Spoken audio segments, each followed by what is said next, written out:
अस्सलाम वालेकुम ji, welcome to my YouTube channel. और मेरी तरफ से कोयटा के फैंस को बहुत बहुत मुबारक। और ये है एक्सल में कोयटा का पोटेंशियल। जब पीएसएल का ड्राफ्ट हुआ था, टीमें बनी थी, मैंने अपना व्लॉग्स बनाए थे, तो मैंने कोयटा को उस वक्त नंबर 2 पे रखा था कि जिस तरह का बैलेंस इनकी टीम का है, जिस तरह की फायर पावर इनकी टीम के पास है, तो ये मुझे इस्लामाबाद यूनाइटेड के बाद सबसे तगड़ा स्कोर लगा था। ऑब्वियसली इनकी form through out the tournament इतनी अच्छी नहीं रही। इन्होंने कुछ गंदी क्रिकेट खेली, इन्होंने कुछ गलतियां की, इनकी बॉलिंग उस तरह क्लिक नहीं कर रही थी। इनके जो ओवरसीज बैटर्स थे, जैसे फेबियन एलन को ले लें, रायली रोसो को ले लें, वो उनके साथ नंबर का छेड़छाड़ हो रही थी। ये right players at the right numbers नहीं खिला पा रहे थे। मगर लास्ट गेम में जो कराची किंग्स ने इनके लिए दरवाजा खोला था, आई मीन, ये cricket is a funny game, ऐसे बोलते हैं ना, क्रिकेट एक फनी गेम है। अगर पिछले मैच में कराची वो दरवाजा कोयटा के लिए ना खोलता, ये चीजें इनके लिए आसान ना करता, इतना जीता हुआ मैच प्लेट में डालकर कोयटा को ना देता, तो कोयटा की जो आज की परफॉर्मेंस हमें देखने को मिली है, ये कभी ना मिलती। लेकिन ये कैरेक्टर शो करता है कोयटा ग्लैडिएटर का, ये उनकी मैनेजमेंट की सपोर्ट, उनके मैनेजमेंट का confidence towards a player show करता है कि जिस तरह का कैरेक्टर कोयटा ग्लैडिएटर ने उस मैच में शो किया, जिसमें देवर टोटली डाउन एंड आउट। 10 ओवरों में 55 रन चाहिए, 2 विकेटें पड़ेगी, 9 विकेटें पड़ी हुई हैं। Most of the time teams कहती है चले रन पूरे होंगे हम घर जाएंगे, बट दे फोर्ट। उन्होंने वो मैच 5 रन से जीता।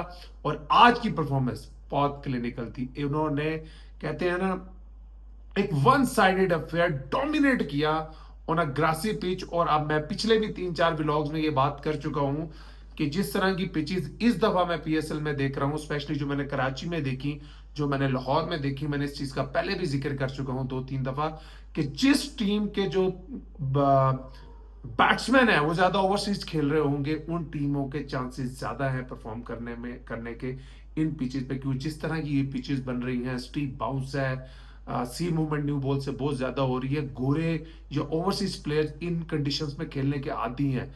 मेरा हमेशा मानना है कि Pakistani batters for a certain period of time 1-2 प्लेयरों को छोड़ के स्ट्रगल करते हैं इस तरह की कंडीशंस में। जबकि आप आज कोयटा ने पहले बैटिंग की। देखिए, ये है modern day T20 cricket. They score 177। एक बंदे ने भी 40 की इनिंग्स भी नहीं खेली किसी ने। ये अनलाइक, जैसे कल हमने मुल्तान सुल्तान का मैच देखा था, मोहम्मद रिजवान गेम को लंबा करते गए 10 ओवर हो गए थे, वो 16 पे खेल रहे थे, एंड में उन्होंने इनिशिएटिव लिया, 180 किया, बट वो चेज हो गया।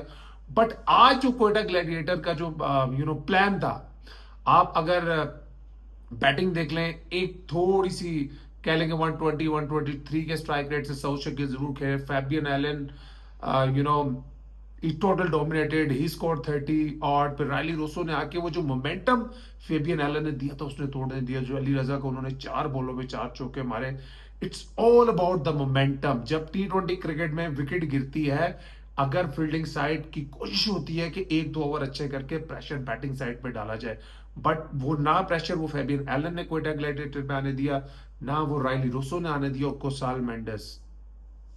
जिस तरह की फॉर्म में कोसार्ड मेंडेस है, और जितना वो डोमिनेटली वो बंदा स्पिनर्स को खेलता है, आई डोंट नो, उससे वो बड़ी इनिंग्स नहीं आ रही। जिस तरह जिस कैलिबर का प्लेयर है, वो 20s कर रहा है, 30s कर रहा है, 40s कर रहा है।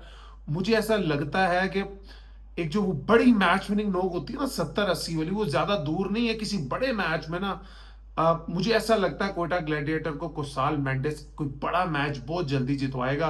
क्योंकि जिस तरह की फॉर्म उसकी लग रही है, जिस तरह से वो स्पिनर्स और पेसर दोनों को डोमिनेट कर रहा है, दैट इज एक्स्ट्रॉर्डनरी। देखिए, आज भले फेबियन एलन ने रन किए, भले रायली रूसो ने रन किए, भले साउथ शकील ने रन किए, लेकिन जो डोमिनेंसी मुझे नजर आई ना कोसाल मेंडिस की बैटिंग में, अगेंस्ट द स्पिन, स्वीप मार रहे हैं, सामने मार रहे हैं, कट मार रहे हैं, पेसर को मिड ऑफ एक्स्ट्रा कवर मार रहे हैं, that was so pleasing to watch.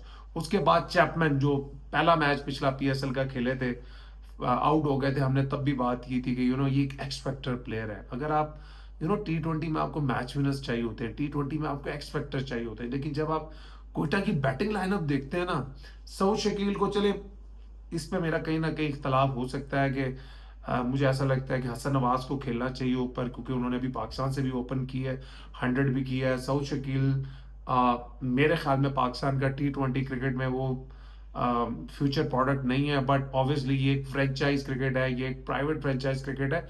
इसमें फ्रेंचाइज जो बेहतर सोचती है वही करती है, हम उसके अगेंस्ट नहीं बोल रहे, मगर आइडियली हम मैं देखूं तो हसन नवाज अगर ऊपर आता है तो Hasan Nawaz, Fabian Allen, Rilee Rossouw, उसके बाद आपका कोसाल मेंडेस, उसके बाद चैपमैन, इससे डिस्ट्रक्टिव टॉप 5 में मेरा नहीं ख्याल, शायद इससे मिलता जुलता इस्लामाबाद यूनाइटेड के बाद हो, मुझे किसी टीम के पास नजर नहीं आता। 177 की है, और सबसे ज्यादा जो मुझे मायूसी थ्रू आउट द टूर्नामेंट हुई है ना, वो सुफियान मुकीम की हुई है। तो मैंने जब पीएसएल का ड्राफ्ट हुआ था तभी मैंने एक बात की थी कि पिशावर जल्मी ने ना हमेशा स्ट्रगल किया विद द रिस्ट स्पिन, और मेरा हमेशा से ये मानना हुआ है कि Peshawar Zalmi throughout the PSL एक वाहिद टीम है हिस्ट्री ऑफ द पीएसएल जिसने हर साल प्लेऑफ के लिए क्वालिफाई किया, तो they have been very consistent with their performances. But मैंने पहले भी बहुत दफा अपनी यूट्यूब वीडियोस में ये जिक्र कर चुका हूं कि सबसे बड़ा जो एक माइनस पॉइंट कह ले, सबसे ज्यादा जो बड़ी वीकनेस पिशावर जल्मी की ओवर द इयर्स, उनके पास कभी भी कोई बड़ा मैच विनर रिस्क विनर नहीं रहा। तो इस साल में मैंने बात की थी कि सुफियान मुकीम की परफॉर्मेंस बहुत इंपॉर्टेंट होगी। अगर Sufiyan Muqeem will perform with the ball, the journey will look different, but unfortunately throughout the tournament उनकी परफॉर्मेंस नहीं आ रही, उनकी लाइन लेंथ नहीं बन रही। आज भी वो मुझे नहीं पता कट पे चौके खा रहे थे सऊद शकील से, ना उन्होंने स्टंप्स में बॉल की, ना उनका कंट्रोल नजर आया। तो जल्मी ने ओवरऑल स्ट्रगल किया आज, सिवाय अल्जारी जोसेफ के कोई भी फास्ट बॉलर उनका इंप्रेसिव नजर नहीं आया। जब बैटिंग आती है पिशावर जल्मी की, और बड़े दिनों से ना लास्ट मैच में जब एक मैच में 46 किया बाबर आजम ने, और उससे अगले मैच में 50 आउट किया और मैच विनिंग नॉक्स खेली, तो हमने तारीफ की। और हमारे बहुत जो बाबर आजम के क्रिटिक हैं जो कभी बाबर आजम से खुश नहीं होते, उन्होंने कहा कि यार बाबर आजम जब 130-35 का टारगेट मिलता है वो उसका कंफर्ट जोन है, वहां पे आगे वो परफॉर्म करता है, हम तब मानेंगे कि बाबर आजम की फॉर्म आई है जब 180-200 का टारगेट होगा and Babar Azam will deliver. But Babar आज फिर 180 और के करीब का टारगेट था, बाबर आजम फेल्ड अगेन। ये जो राइवलरी चल रही है ना बाबर आजम और मोहम्मद आमिर की, ये ना is going to the next level. Mohammad Aamir जो कि इंटरनेशनल क्रिकेट भी इतने सालों से नहीं खेल रहे, और Babar Azam is one of the top batters in world cricket. और जिस तरीके से मोहम्मद आमिर डोमिनेट कर रहे हैं बाबर आजम में, दिस इज अनरियल। ये मोहम्मद आमिर वो मोहम्मद आमिर नहीं लगते जब किसी और टीम से मैच हो रहा होता है, बट मुझे कहीं ना कहीं लगता है बाबर आजम ने कोई मोहम्मद आमिर को ना बड़ा हवा बना लिया, कहीं ना कहीं बहुत प्रेशर फील कर लिया। अगर अगर इस टूर्नामेंट में दोबारा जल्मी के अगेंस्ट बाबर आजम मोहम्मद आमिर खेलते हैं, मुझे लगता है बाबर आजम को उस शेल से निकलना चाहिए, वो जो मोहम्मद आमिर की वाली शेल में वो गए हैं। ट्राई टू डोमिनेट हिम यार, आउट तो आप वैसे भी हो रहे हो। Sam Ayub through out the tournament उनकी कोई फॉर्म नहीं नजर आई। पहले मैच में उन्होंने 50 किया था, वो भी that was very unlike him, वो 38-39 बॉल्स पे 50। उसके अलावा अगर आप पूरा टूर्नामेंट देख लें, he is been a failure. Mohammad Haris वो अगेन 17-20 की जो कैमियोज खेलते रहे हैं। हुसैन तलत थोड़ा देर खड़े हुए 29-30 रन की in the end of the day. I think it's been embarrassing day for Peshawar Zalmi. जिस तरीके से उन्होंने पिछले 2 मैचेस में कमबैक किया था, जो पिशावर जल्मी के फैन, जो प्रोबेबली सबसे ज्यादा फैन बेस रखने वाली एक फ्रेंचाइज है, वो बहुत बेहतर एक्सपेक्ट कर रही थी अपनी फ्रेंचाइज से। यूं नहीं चलेगा, देखें पिशावर जल्मी के पीछे बहुत फैन फॉलोइंग है। पिशावर जल्मी की फैन फॉलोइंग, बाबर आजम की फैन फॉलोइंग, इस तरह की परफॉर्मेंस से लोगों का दिल टूटेगा। बट एक बात मैं आप लोगों को बता रहा हूं, Quetta gladiator is back. Quetta gladiator is absolutely back with the bang. मैं पहले भी बात कर चुका हूं कि भाई इस टीम में वो सब इंग्रेडिएंट हैं जो एक चैंपियन टीम में होने चाहिए। इस टीम के पास एक्सप्लोसिव बैटिंग लाइनअप है, इस टीम के पास इस पिचेस के साथ ओवरसीज बैटर है, और इस टीम के पास one of the best Pakistan bowling है। ये खुर्रम शहजाद को इवन दो मैं T20 क्रिकेट में इतना रेट नहीं करता, लेकिन अगर आप मैं 2-3 दिन पहले किसी ने मेरा व्लॉग सुना तो मैंने तब भी कहा था, इस तरह की कंडीशन जो घास वाली लाहौर में मिल रही थी, कराची में मिल रही थी, खुर्रम शहजाद को शुरू से खेलना चाहिए था इन कंडीशंस में। मैंने उनके खिलाफ 7-8 साल क्रिकेट खेली है, वो बहुत मुश्किल बॉलर है। और जो सबसे बड़ा पॉजिटिव साइन कोयटा को फील हुआ होगा ना, जो उनकी टीम के बॉलिंग के सबसे बड़े वीक लिंक समझे जा रहे थे, फहीम अशरफ, उन्होंने आज क्या तबाहकुन स्पेल किया। 3.4 ओवर्स, 33 रन एंड 5 विकेट्स। मुझे हमेशा ऐसा लगता है कि 5 विकेटें लेना टी20 में ना 100 करने से ज़्यादा मुश्किल काम है। तो ये एक बहुत बड़ी परफॉर्मेंस है। पाकिस्तान की one of the best allrounder जो इस वक्त फास्ट बॉलिंग ऑलराउंडर है वो फ़हीम अशरफ ही हैं। आप लाख कह लें कि इंटरनेशनल में परफॉर्मेंस नहीं होती, बैटिंग से परफॉर्मेंस नहीं होती, लेकिन अगर आप पाकिस्तान में इस वक्त जो गिनती चुनती के फास्ट बॉलिंग ऑलराउंडर निकालेंगे तो आपको फ़हीम अशरफ ही टॉप पे नजर आएंगे। एक और पॉजिटिव साइन जो क्वेटा ग्लैडिएटर के लिए इस मैच में रहा वो वसीम जूनियर की बॉलिंग थी। बहुत अरसे के बाद इंजरी से कम बैक करते हुए वसीम जूनियर की जो वो पेस थी वो दोबारा नजर आई। वो 140 प्लस बॉलिंग, वो ऑफ द पिच उनको निप मिली।